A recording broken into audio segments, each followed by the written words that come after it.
चॉकलेटचं आमिष आणि अपहरणाचा प्रयत्न, 60 वर्ष वृद्धाकडून शाळकरी मुलीला पळवण्याचा प्रयत्न, प्रसंगावधान राखत मुलीने उडी मारून जीव वाचवला। रायगडच्या रोहा शहरात मंगळवारी दुपारच्या सुमारास एक धक्कादायक घटना घडली। 60 वर्ष आलिम आयुब कर्जीकर या व्यक्तीनं शाळकरी मुलीला चॉकलेटचं आमिष दाखवून दुचाकीवरून पळवण्याचा प्रयत्न केला। मात्र मुलीने प्रसंगावधान राखत आणि धैर्य दाखवत चालत्या दुचाकीवरून उडी मारून स्वतःचा जीव वाचवला।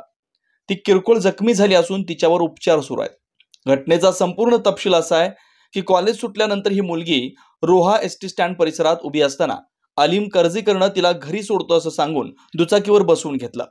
चनेरा स्टॉपवर उतरवतो असं आश्वासन देत त्यानं दुचाकी पुढे नेली। प्रवासादरम्यान त्याने तिला चॉकलेट दिलं, ज्यामुळे तिला संशय आला। तिने गाडी थांबवण्यास सांगितलं, मात्र त्याने स्पीड वाढवला। यानंतर मुलीने धाडस करून चालत्या गाडीवरून उडी मारली व आरडाओरडा सुरू केला।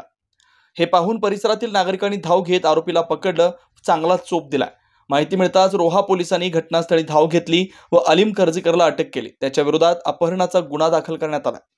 पोलीस तपास सुरू असून आरोपीचे पूर्वीचे गुन्हेगारी रेकॉर्डही तपासले जात आहेत। या घटनेमुळे रोहा परिसरात खळबळ उडाली आहे। महिला व मुलींच्या सुरक्षेचा मुद्दा पुन्हा एकदा ऐरणीवर आलाय। स्थानिक नागरिकांनी संतप्त प्रतिक्रिया दिली। जोपर्यंत अशा प्रवृत्तीला कठोर शिक्षा होत नाही तोपर्यंत हे प्रकार थांबणार नाहीत असं अनेकांनी सांगितलंय।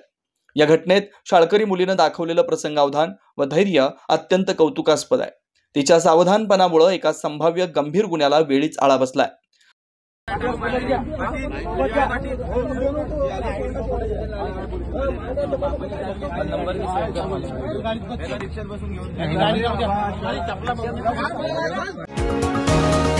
तुम्ही पाहत आहात विस्टा न्यूज मराठी।